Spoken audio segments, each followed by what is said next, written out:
વડોદરાથી મહત્વપૂર્ણ સમાચાર સામે આવી રહ્યા છે। વડોદરાના પાદરા તાલુકાના ડબગા ગામે વેરાઈ માતા મંદિર પાસે ગણેશ પંડાલ બાંધતા 15 યુવાનોને કરંટ લાગવાની એક ઘટના સામે આવી રહી છે અને આ ઘટનામાં જે ઘટના સ્થળ ઉપર પ્રકાશ ડાયાભાઈ જાદવ ઉર્ફે સચિન નામના યુવાનનું મોત નીપજી ગયું છે, જ્યારે અન્ય 14 યુવાનોને અલગ અલગ જગ્યાએ ઈજાઓ પહોંચી છે।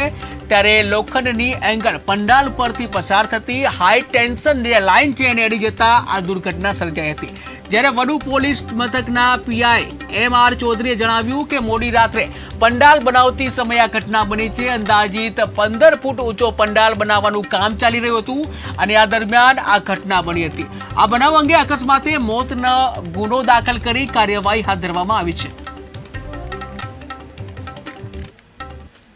રાત્રે 11:30 આજુબાજુમાં 3 તારીખે ગણેશ પંડાલના યુવક દ્વારા પંડાલનું કામગીરી કરવામાં આવી રહી હતી।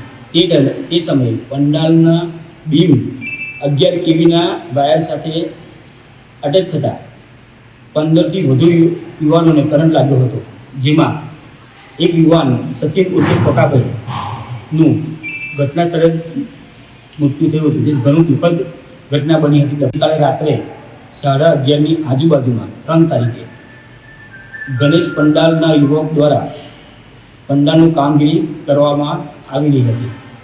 તે સમયે પંડાલના બીમ 11 કેવીના વાયર સાથે અટેચ થતા 15થી વધુ યુવાનોને કરંટ લાગ્યો હતો, જેમાં એક યુવાન સચિન ઉર્ફે પકાભાઈનું ઘટના સ્થળે મૃત્યુ થયું હતું, જે ઘણું દુઃખદ ઘટના બની હતી। કાલે રાત્રે